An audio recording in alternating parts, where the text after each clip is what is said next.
Alright, so if you're watching this video, you're probably interested in picking this guy up. This is the Comica VM40. They just dropped this and it's an updated version of the VM30 with a bunch of new awesome features. Now, Comica is not the only brand to produce a product like this, but it is the best version, which is why I instantly picked it up the day it was available. I went to B&H. So I figured I'd make this video because there are some quirks, some things that you need to know before picking up this mic to make sure that you know exactly what you're getting in terms of usability. The sound quality is great. I've already tested it. I mean, you're listening to it now, that's not an issue. But yeah, we're gonna do a quick unboxing. I'm gonna show you what comes inside. I'm gonna tell you those things that kind of threw me off, but I'm still ultimately deciding to keep it and what you should look out for. And of course, this will be an audio sample test. I'm not gonna go outside because I'm just a little too busy for that. I'm actually prepping for vacation to Mexico for like 2 weeks. But yeah, enough about me. But yeah, maybe a little bit more about me. My name is Fredo, and I'm a full-time content creator here in New York City, and I test this gear out for me. Also for you too, so you guys can take advantage of this knowledge and make educated buying decisions, and you don't waste your time spending money on stuff that doesn't work. So yeah, let's get into it. All right, so right off the back, when it comes to the Comica VM40, I don't like to gatekeep, so I'm gonna tell you, if you wanna get into copy mode, you have to hold down the 2 buttons at the top for at least 10 to 15 seconds, and then it'll jump into copy mode. I had to literally read the instruction manual to figure this out, which is annoying. You never wanna do that for a product. Could have been more intuitive, but I understand why with a limited button capacity they decided to do it this way. Not the end of the world. After you put it in copy mode, then you can connect your USB-C cable and transfer the files. If you don't put it in copy mode, your device will only recognize it as a microphone that it's trying to use to use as a microphone. All right, so here we go. I've got the Comica VM40. It's got that little receiver and the mic. You got some branding on the packaging. Supercardiod boiler pattern, 32-bit audio flow, wired and wireless, dual modes, 32 gigabytes of onboard storage. There's more marketing and branding on the back, and then on this side they have more marketing. The app is important. We're going to talk about that later. Stay tuned for that. You do need to download the app to get full functionality out of this. If you're like me, you probably hate the idea of apps, but the truth is this one's worth it, and some other stuff. So yeah, let's see what this comes with. First, you got this carrying case. It is that like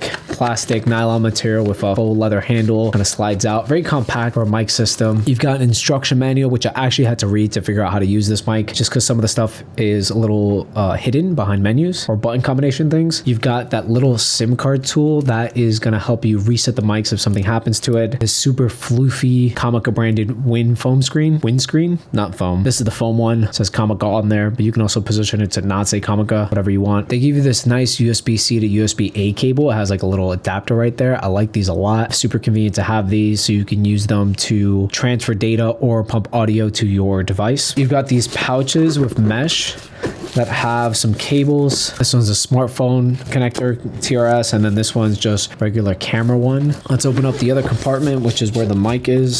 So this is the mic. It is a really nice metal feeling shotgun microphone. It looks quality. It has like that rolled metal design, so it's not going to pick up scratches or get messed up. It's got that tiny screen right there. You've got 2 buttons, a knob. This is all metal, feels like. Then on this side, you've got your audio out. You've got that little reset pin, which you can just barely see. And then you've got USB-C. You've got your mount to put this on top of your camera or your hot shoe, whatever. This part slides, which is really nice. You can tighten it to whatever. So if you want the mic to be more forward or backwards, you can do that. You've got the little receiver. So this is what you plug into your phone to have the audio wirelessly transmitted. So you can have the mic on one side and then this plugged into your camera, and then you can have your audio. And then you've got this little mic stand piece right here. So you can put this wherever you want, like on a mic arm. You can use this to boom. So we're gonna pull these pieces out and we're just gonna talk about the mic real quick.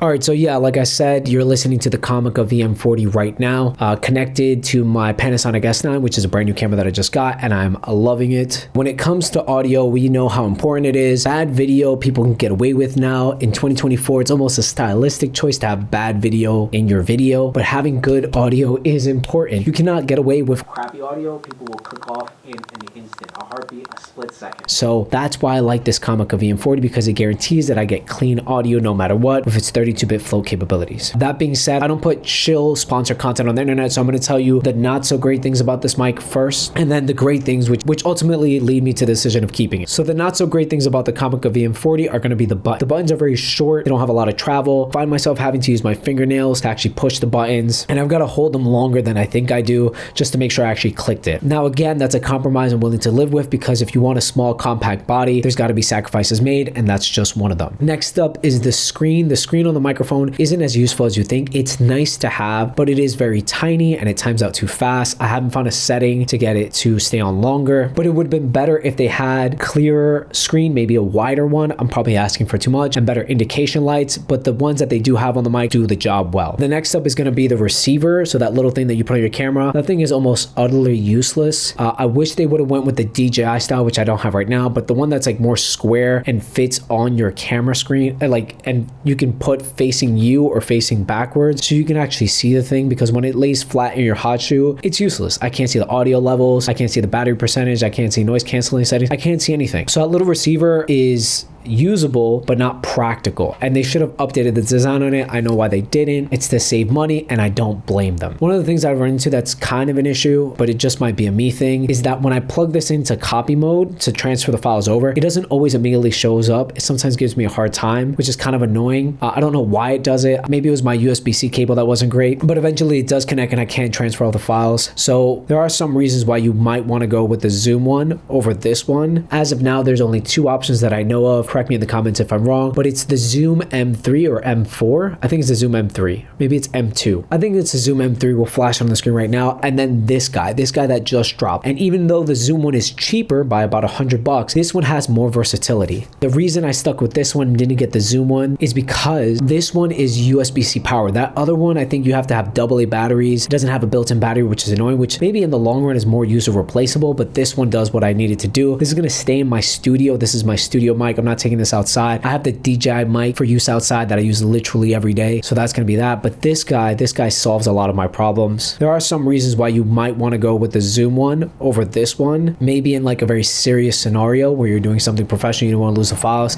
Because on that one, you have it on the SD card, which is you can take it out. And this one, well, you can't. So if it dies, you're screwed. So yeah, I've done some waffling. You tell me if you think this thing sounds good. I don't know if it sounds good. I mean, I know it sounds good because I tested it shortly and briefly, but realistically, I have to edit this video and put it out. Maybe I'll put like an editor's note at the end of the video to get more perspective, because I don't know how the EQ on this thing is. I haven't EQ'd it, I haven't played around with it. I just used the sound out of the box. So yeah, I hope you enjoyed this quickly rushed Comica VM40 video. Comica, if you're watching this, I am sorry. Comica, I owe you a video about this eJoy microphone that has a USB-C wireless connectivity thing. The problem is that I just don't stream and I don't use this type of microphone for a lot of my content, so it's just kind of been sitting in my space. I'll probably pump out a video on this thing eventually. This is the Comica eJoy. If you need a gaming microphone with wireless connectivity, it might be an option for you. It comes with a little stand. Looks cool. I wish you would have sent me the VM40, Comica. I don't know why you didn't get in contact with me for this, but I forgive you and you have my money now because I bought it with my own money. So there's that. And then the app. I forgot to tell you guys about the app, this Comica exclusive app. Now you want to download that app. I don't like products that have their own apps that kind of like add another thing to my phone that I have to do, but this app is necessary. As far as I can tell, it's necessary for using the microphone to format it. If you want to format the mic, that's how you have to do it. Now I wish they would add more functionality and let you transfer audio clips off via the app. Comica, maybe you can add that in a firmware update. That'd be great. Make this thing a little bit more versatile, make me more confident about having the files stuck on a place that I cannot reach no matter what. So yeah, what can I say? All right, so I'm actually editing the video right now. It's Fredo from the future, and I forgot to shoot an outro for this. I've just been rushing because I'm going to Mexico, planning for that trip, just packing stuff. You know the vibes. But anyway, yeah, this is my outro. I hope I answered all your questions. If you have any questions, leave them in the comments below. Like, comment, subscribe. Stay tuned for more content, and I'll see you in the next one. Also, at the end of this video, I'll just tack on some footage of me using the app for your guys' records and my records too. I'm going to walk you through a couple things when it comes to this mic. So because the mic only has two buttons, it's a little confusing sometimes to figure out what you're supposed to do and when you're supposed to do it. Essentially, the safety button right here is your power button. So if you hold this down, you'll see that screen come on. And there you go. The screen is on. You see that little blue flashing light? That means it's looking for this receiver. I don't have this turned on right now, but I'm just gonna hold. There's three buttons on the bottom of this. Give it a second. So yeah, and then this will automatically connect. You'll kind of see that it's connected. There's like little Wi-Fi bars on here, which is probably impossible for me to show you. There's little Wi-Fi bars on there, and when they stop flashing, that means they have a steady connection. Having the screen on there is nice, but it is a very small screen, okay? So just be aware of that. It's gonna save you in a pinch.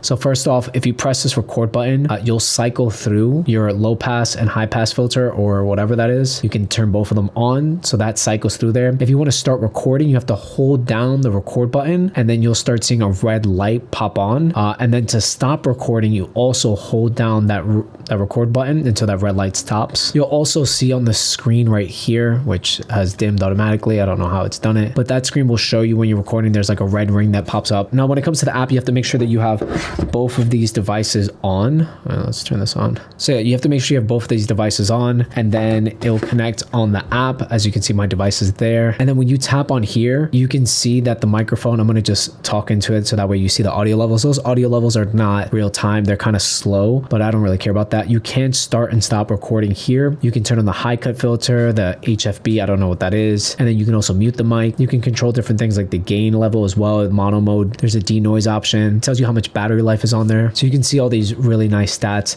The thing that I had to figure out was like, how do I format this thing? And you go to transmitter settings and then you can format it. So you have to use the app to format the device. You might be able to do it from your computer. Also, just so you know, the bit depth for the VM40 is set to 32-bit out the box. Out the box is 32-bit. You don't have to change it. You don't have to download the app to do that. It's already going to be at 32-bit no matter what. So hopefully that was a quick preview of how this thing works.